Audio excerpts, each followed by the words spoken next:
I hear you all down in the comments. I know I've overreacted to a few things recently, but can I start panicking now? Hello and welcome to Club 6, part 23 of Non-League to Legend. I'm Kevin. Coming up on today's episode, we're away against Tottenham in the league and then at home against Barcelona in the Champions League. Since you were last with me, league form has not been very good. Oh dear, league form has not been very good. 9 games in, we find ourselves down in 12th place. We do have a game in hand, and if we win that game in hand, which is this game against Tottenham now, we could be all the way back up to 6th again. And only 3 points outside of the Champions League spots. It's not as disastrous as 12th place looks at the moment, but I mean it's pretty disastrous. The Champions League is going a little better. Where are we? We find ourselves 3 games in, second in the group. As you all said in the comments, Celtic and Ajax aren't actually very good. I just was afraid of them because their names I recognised and would know what their kits look like and stuff like that. So they're big clubs, not necessarily good teams, as you can see by the fact that Ajax already rocking a negative 12 goal difference 3 games in. We are playing Barcelona in the home leg, and I think if we can get any kind of result out of that, we're just about through in the Champions League. And it might have to be the Champions League that saves us because form is just not very good. If we have a bad episode today, it might be time to go back to the 4-2-3-1. I know I said we'd keep it until Christmas, but it's the end of October now, and it's not exactly been inspiring form. So this is going to be our team. We've got Vice in goal, a back four of Sarr, Felipe, Vitali and Suma, with Davidson, Leshy and Henrique in midfield, and Schaefer in behind Dolberg and Pingu. On paper, it does look like a fantastic team that should be performing a lot better than it has been. For whatever reason, and this has been across 2 different series now, we did Gunning for Glory last year on FM17 and now being at Arsenal in FM18, it just seems that me and Arsenal aren't a very good match because this tactic worked with Leicester. We got Leicester to 3rd in the league, or was it 2nd in the league? I think it was 3rd in the league with Leicester. We've had remarkable charges up the league. We've been doing really well with Nunny and him back in the Borough. It's pretty much the tactic that we used with our dominant Tottenham team last year. But for whatever reason, I just cannot get a good game out of an Arsenal team. And, it's annoying. And I'm ready to move on to another club. But as we saw in the summer, those of you who watched the live transfer window on Monday morning, you'll have seen that no one wants me. I applied for both Real Madrid and Juventus, and neither of them offered me the job. I don't want to be taking a step back down to someone like Leicester, unless I get sacked. Obviously, if I get sacked from Arsenal, then we drop back down and rebuild. I'd like to think we'd get the opportunity to rebuild with a mid-table Premier League club or equivalent, rather than having to drop all the way back down to League 1, League 2, like we did after a sacking in FM17. That was disastrous. But that was a sacking after 6 months in the French top division, and we just failed miserably. I've been a Premier League manager for, 5 years now? We've had Champions League qualifications. We've got to European finals. We've won the Carabao Cup. I'd like to think if Arsenal do fire me, if the league form continues to be pitiful, I could pick up a job with someone in this kind of mid-table area. I mean, Liverpool are down in the relegation zone again. I mean, that would be a nice little move. But talking of teams that I can't get a good game out of, I'm sure a lot of you will remember the just absolute disaster that was me trying to manage Liverpool on the FM17 beta.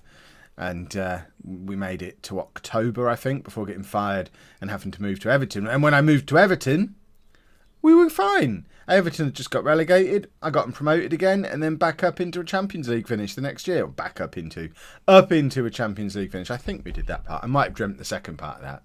But, we were good with Everton, but not Liverpool. There just seems to be some teams that I struggle with. And perhaps it's rivals. I was good with Tottenham last year. Perhaps that's why I can't be good with Arsenal. I've been good with Man City before. Never managed Man United. I wonder if I'd be rubbish with them. Perhaps the game remembers my FMCV and has decided that I can't have both sides of a rivalry. Once I commit to a side, I've committed to a side, and I've obviously committed to Tottenham last year. So no matter how hard I try, Arsenal will never be the one. Unless, of course, we beat Spurs now. In which case, this will be the turning point of the season. Because Tottenham are the second best team in the country, not just on league position.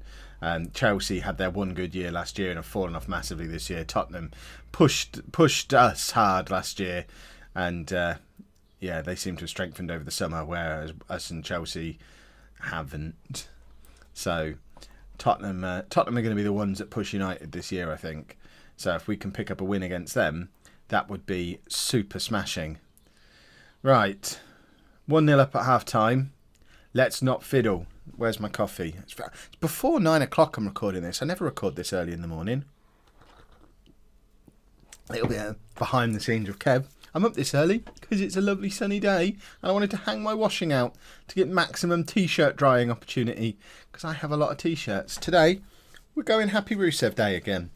Those of you who are asking about whether it was a Rusev Day shirt that I was wearing in the Nintendo Switch video that I did over the weekend, it wasn't. It was the Happy Lollujo Day shirt, which is still available at lollujo.fm/store. It's basically like this one, but it says Lollujo rather than Rusev. And the font's different, so no one can sue me. Exactly. Right.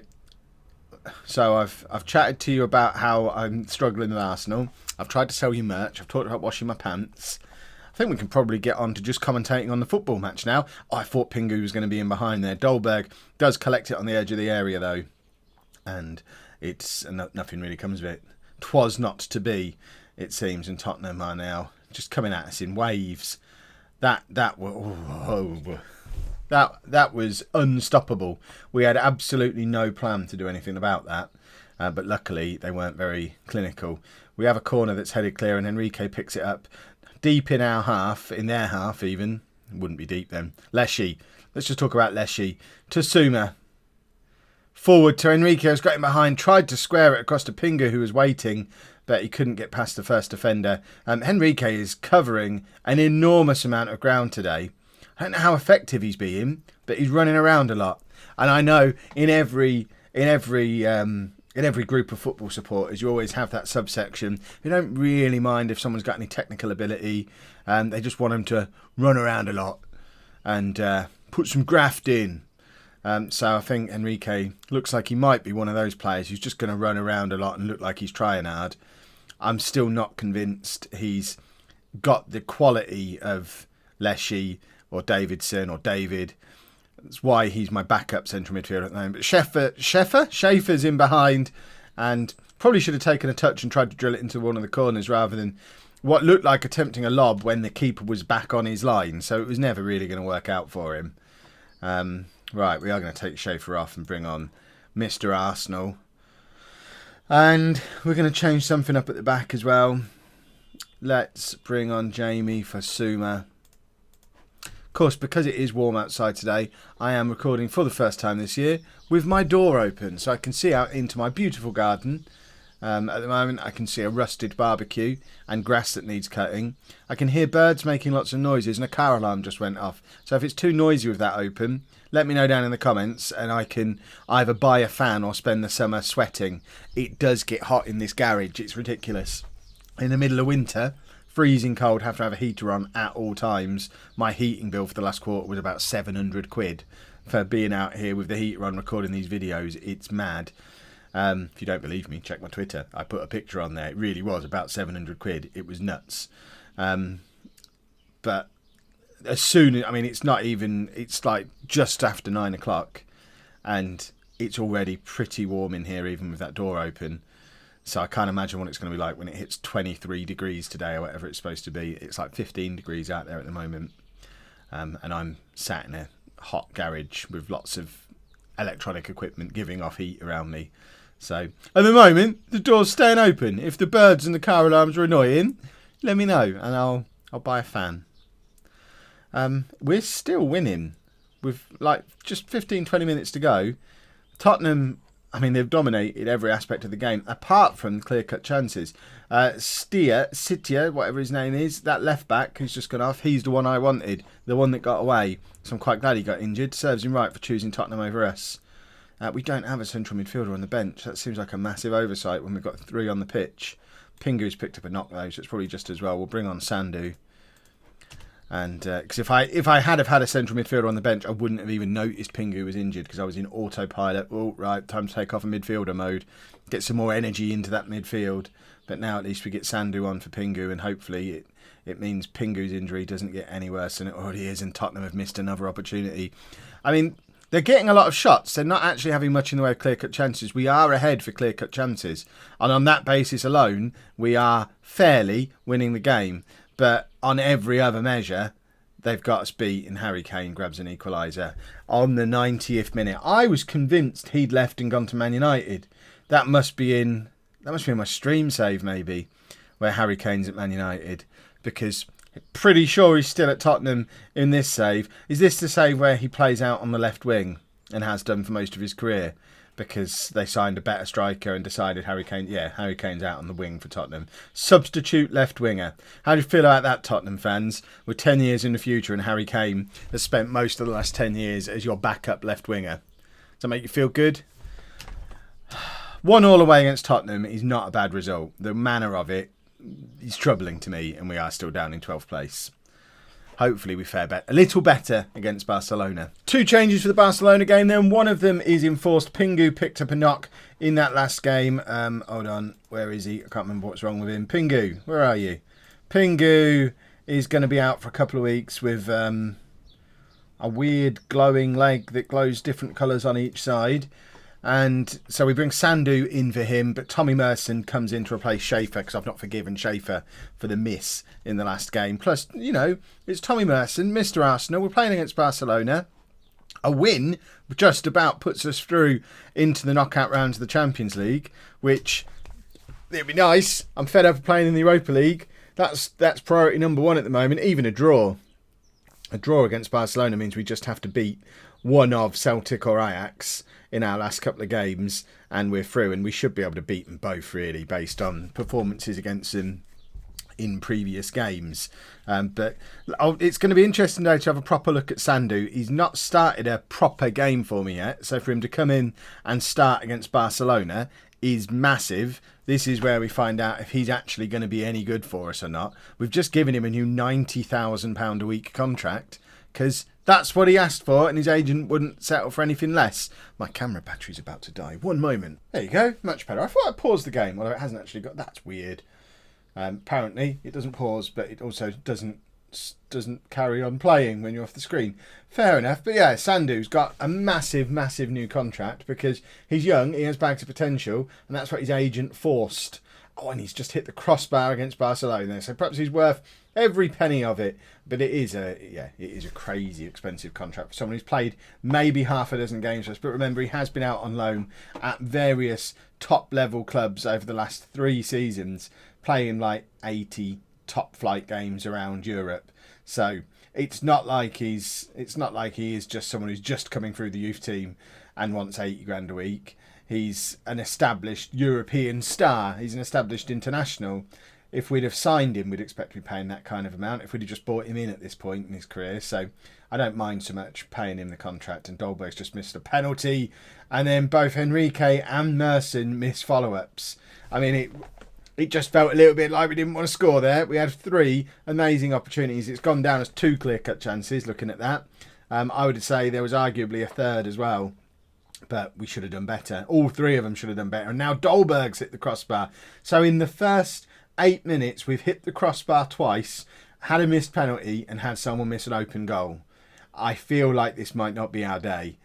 If we manage to get anything out of this game at all, it's going to be quite surprising. But yeah, and there you go. 5 minutes after all of the excitement, we're now 1-0 down. Normal service is resumed. Barcelona are ahead. I think we're just a little bit afraid of them. I'm certainly a little bit afraid of them. I made that very clear on yesterday's episode, how very afraid of Barcelona I am. And this is why. I mean, they... unlike most of the big teams in England, who we've seen when we've played against some of the bigger teams in England, they're teams that are full of the wonder kids that you see on the wonder kid lists. That you buy at the start of the game, and they're all players with real photographs, real life players who are getting on a bit. The reason this Barcelona team is so terrifying, they've got maybe 1 real life player in their 11. The rest of them are all new gens. This is a team that have been rebuilt over the last 8 years, 10 years, and are still very, very, very good. They've just hoovered up all the best new gens, which I mean, that's normally my policy, but Barcelona have got there first. David now with the opportunity. Oh my goodness, we are missing some chances today. 17 minutes in, we've had 3 clear-cut chances, 3 half chances, a bunch of misses. Merson now fouled in the box. Maybe not that it matters because we'd missed the penalty. But everyone seems up for it in the build-up, but there's just absolutely no end product today. I don't understand where our shooting boots have gone. Merson now to Sandu, who just loses the ball to one of those two, I think the only real life player in their team. And he ain't a bad one, is he? I mean, I think I had him in my Milan team a couple of years ago. He's quite good. Oh, and they've got Renato Sanchez as well in midfield, who, okay. So they've got 2 off of the Wonder Kid lists and then a bunch of new gens. Vitali, long ball forward towards Dolberg. We've played a bit of industrial football there, that it's got us an equaliser. Long ball forward to Dolberg, who nodded it down to Sandu, who played a perfectly weighted ball through to Merson, who finally we get a player who's not going to miss. And of course it's Mr. Arsenal, but look at that. It comes from a long ball. English football taking on Barcelona. Yeah, that's right. We're going to do it with long balls. Why not? But Tommy Merson is justifiably delighted. He's our captain today. And it looked like he was wearing a captain's armband. I mean, I'd certainly appoint him the captain if I got bogged down in those kind of details. But I normally I do it at the start of the season. I'm not a complete nutcase. But in between times, I just do it with whatever the game gives me. They generally pick the right one, don't they? That's a good save from Tim Weiss, who he's still only a month back from having a broken leg. So he's doing all right to fling himself around the way he is, making a decent save there. And it's another long ball forward towards Dolberg. Kasper Dolberg has just decided he's a target man, apparently.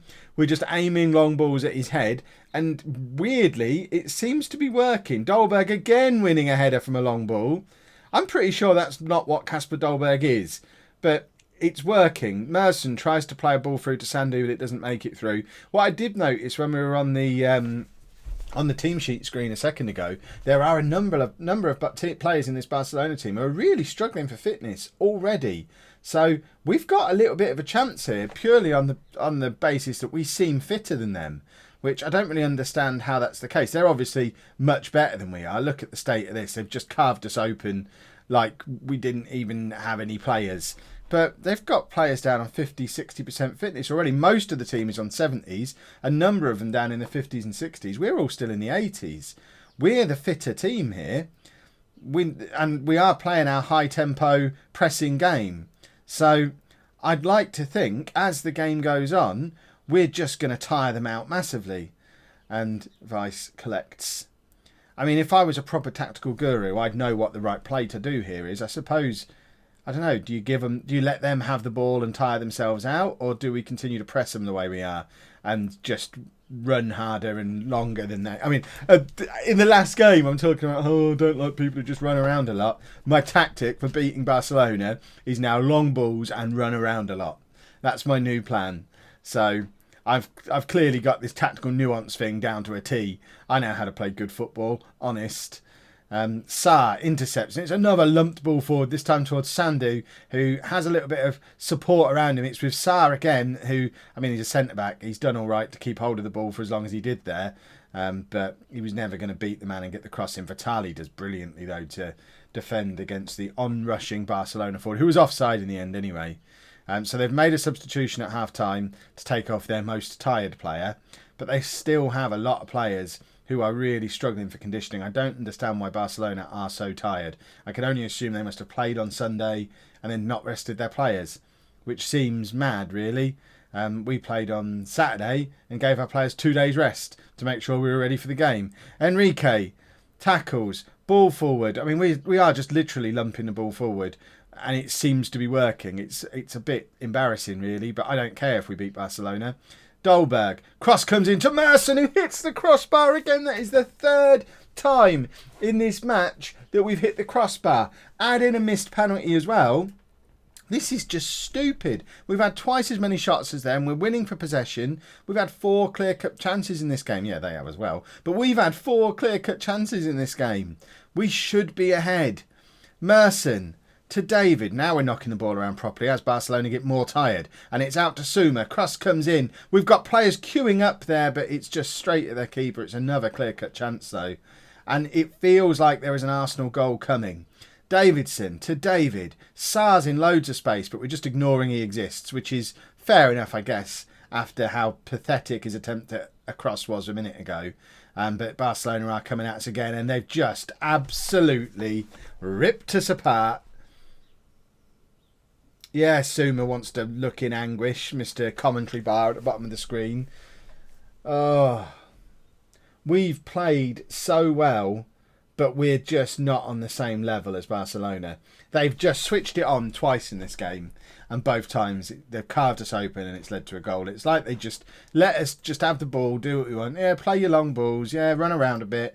Just do what you like. I don't care, because any time I feel like it, I'm just going to turn it on and we'll score a goal. And there's nothing you can do about it. Right, Dolberg's not having a very good game. We're going to bring DVD on for him.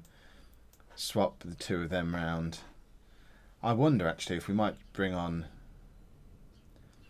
I'm tempted to go back to the 4-2-3-1. Stick DVD out on the wing.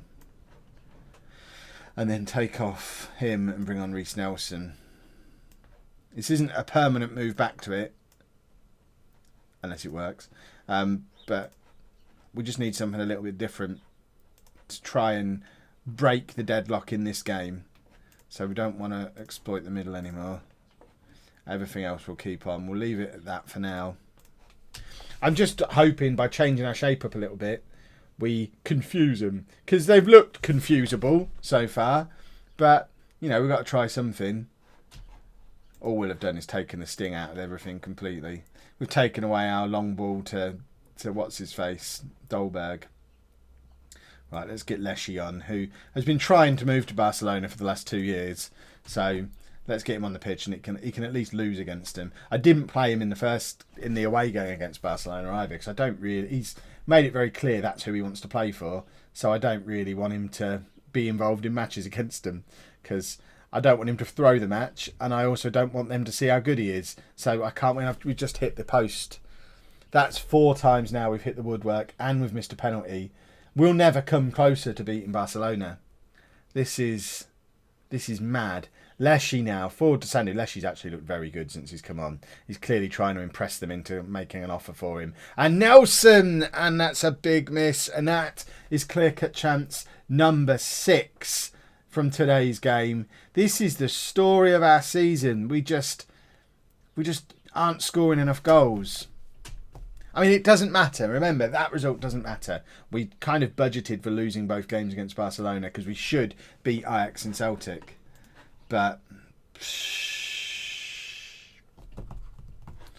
have we seen a game? Have we seen a game against everybody now? I don't know if you've seen a Celtic game. We'll probably be back for Man United and Celtic in tomorrow's episode, and hopefully we'll be confirming a place in the Champions League knockout rounds and moving back up into a Champions League spot in the league, because we're going to play good now, I hope. If you've enjoyed that, please make sure you leave a nice big thumbs up on there for me. Subscribe to the channel for daily Football Manager videos. And thank you very much for watching.